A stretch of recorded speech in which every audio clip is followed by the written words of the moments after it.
G'day, I'm Cahn and this is Turnaway. Now in this video, I'm going to talk about how to choose the right size battery for your 12 volt system. This isn't about brands or chemistry specifically, it's about capacity and how to think about capacity. Now if you've already seen my ideal system video, you'd have a good foundation or framework for designing, planning and building these 12 volt systems so that they work and last, and importantly so that they suit what you want and need. In this video, I'm going to take that a step further and show you how to calculate the right size battery for your dream setup so you know it's going to work for you. So let's use a real world example step by step so you can follow along. So step one, before we do any maths, you need to make an important decision, and that is how long do you want this system to run off grid with no charge coming in? This is basically the I for inspiration step of the ideal system. It's important you actually think about this and note it down, because otherwise it's really easy to fudge the numbers at the end and make it look like your system's going to work on paper. So let's say you want 3 days and nights of power. That's enough for every weekend and the occasional long weekend. And at this point, we're not factoring in your DC-DC chargers or solar power. We're just trying to find out how much battery capacity you're actually going to need. So if your dream trip looks like 7 days out in the sticks, then write down 7. There's no right answer here, as long as you put something down on paper so that when we circle back and do our numbers, we can compare it with reality and make adjustments if need be. Step 2, you need to note everything down that you plan to use while you're camping. If you've already followed my ideal system video, you might already have this, and that's fantastic. Otherwise, note everything down. If it's not on the list, it doesn't exist. So things like your camp fridge, camp lighting, any USB devices like battery chargers, even your phone, and then anything you want to run off an inverter, like a coffee machine, an air fryer, induction cooktop, even a hairdryer. Make sure you note it down. The goal here is we need to figure out how much power you're going to use in a day. Now we're not talking about marketing numbers, we're not talking about peak current draw, we need actual daily energy usage. And the easiest way to do that is with a simple table. Now you don't need to memorize this, it's just a tool that helps us calculate or look at what we're going to be using. So in addition to the list of items on the left, you're also going to need voltage, current in amps, power in watts, as well as hours of runtime, and finally, watt hours. Now that last column is really the only one we need to remember or focus on, but the other ones do help us double check as we go. So let's start with a real world example, a camping fridge. So put that down at the top of your list. Now we need to know the voltage. Well, this is a 12 volt system, we're running it on 12 volt, so we put 12 in that column.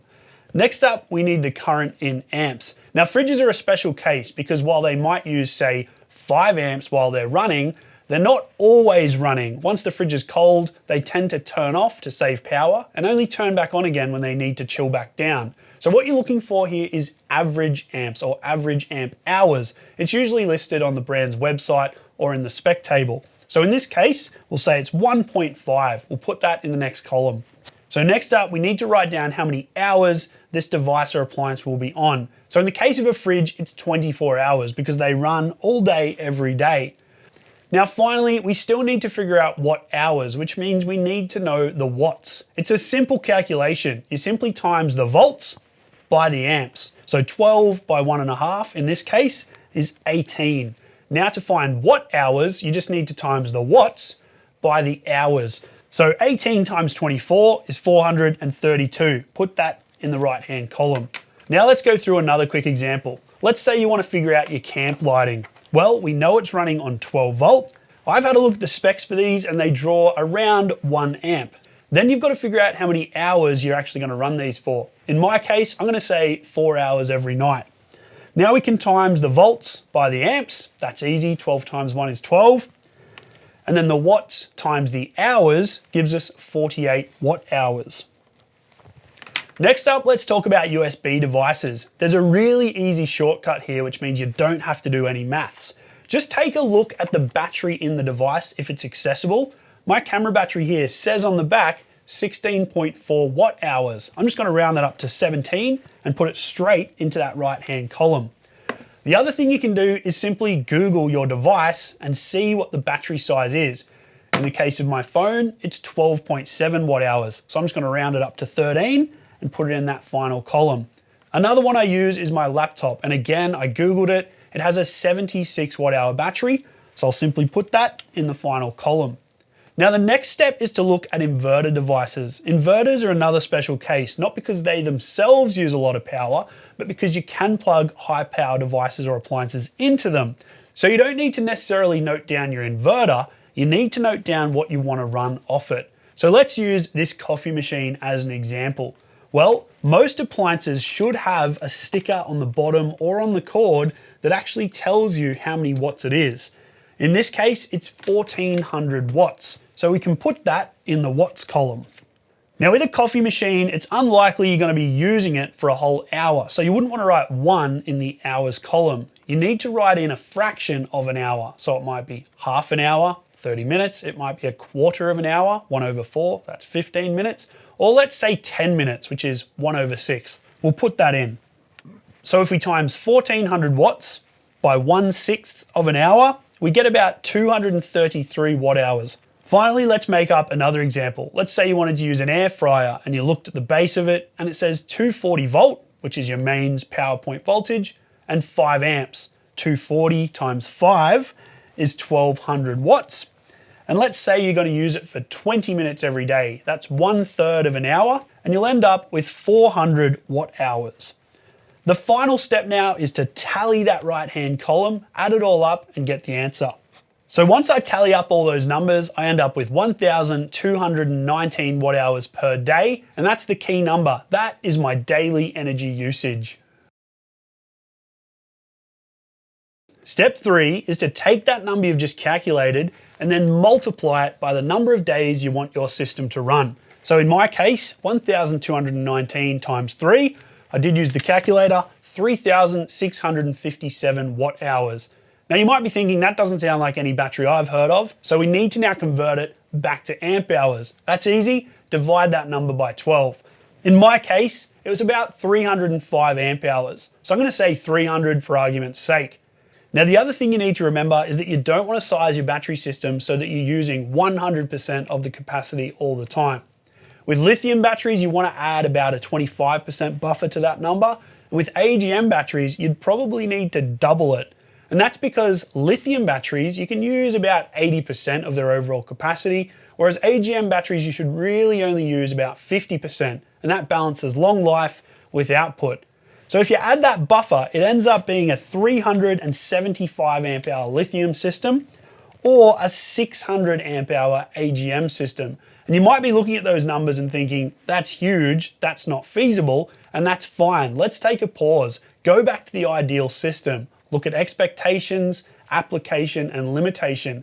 Can you fit a battery that size? Can you afford it? Can you carry it? If not, we might need to adjust our numbers. So this is about how many batteries I would need to run my system for 3 days and nights with no charge coming back in.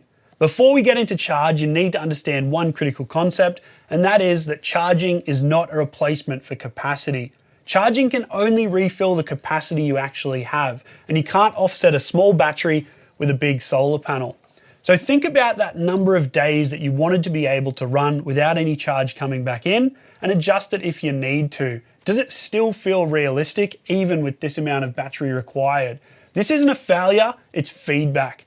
So adjust your expectations if needed. Maybe you're happy with 2 days of autonomy, not 3. Well, that's going to take your required battery capacity down from about 375 amp hours for lithium down to about 250, which is about what you see on the table here.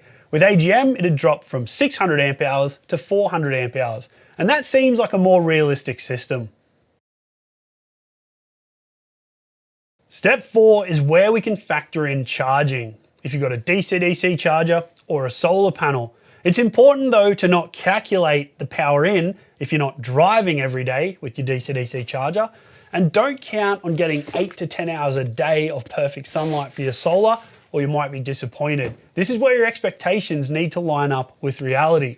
So for a solar panel, a good rule of thumb is to times the solar panel's rating in watts by 4, and that gives you a rough number of watt hours you can expect per day. So in this case, let's say we've got a 120 watt solar blanket we're going to times that by 4 and say that we're going to get around 480 watt hours of power back into your system every day, assuming the sun's out and of course your panel is pointed at the sun. With DC-DC chargers, if you can't find how many watts it can supply, you can do it the old-fashioned way by timesing the volts, 12 volts, by the current in amps, 25, 12 times 25 is 300, and then times that by the amount of hours you're likely driving. So in this case, 300 watts times 1.5 hours of driving every day is 450 watt hours. So let's say 450 for each. You can now deduct that from your daily energy usage, not from your battery size. So with about 1200 watt hours used a day, I could take away 450, which leaves me with 750 watt hours that I'm using every day. Again, divide that by 12, and it roughly works out to around 60 amp hours. So I'm still using 60 amp hours every single day. Even with charge coming in, your battery still needs to be big enough to supply power for those 3 days. So that's why we think about how many days we want our system to run at the very start, as it dictates the whole system design. So let's take that as an example. I'm still using 60 amp hours per day, times that by 3, and I've got 180 amp hours used.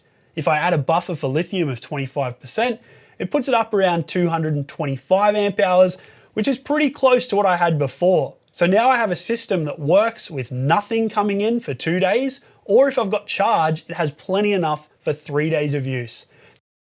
That's a system that works even if everything else doesn't work perfectly.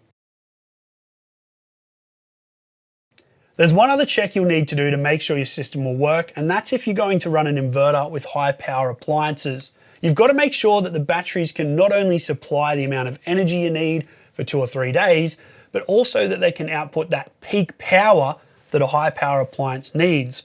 So this coffee machine is rated at 1400 watts. We need to know if this battery or these 2 batteries combined can output that amount of power. Some battery spec tables will list this as output power in watts. Others, like this battery, will actually give you the amps. From earlier, we know that if we times the amps by the volts, we're going to get the watts. So in this case, 120 amps times 12 volts means that this battery can output 1440 watts, enough to run this coffee machine. And considering I'm going to have 2 of these batteries in parallel, I've got plenty of overhead. With around 2,900 watts of power, I could run just about anything. If your battery selection or appliances aren't going to work together, go back to the ideal loop, take a look at your expectations, application and limitations, and adjust if you need to. It might be that you have to leave your precious coffee machine or air fryer at home, or you might have to upsize your battery or your battery bank, which isn't really a bad thing because it's going to let you power those high power devices, and it's going to give you a bit extra buffer for a little bit more camping time as well. Assuming it fits in your budget and your vehicle and within your whole plan, it's a good option. It might seem like a lot at first, but taking the time to do this is going to save you years of trial and error and disappointing or frustrating weekends. The key takeaway for this whole process is that if your system only works when all of your other inputs and outputs are working perfectly, then it doesn't really work at all. You've got to design with reality in mind. Let charging help your system, not dictate it. And that is the turn away of choosing the right size battery for your 12 volt setup.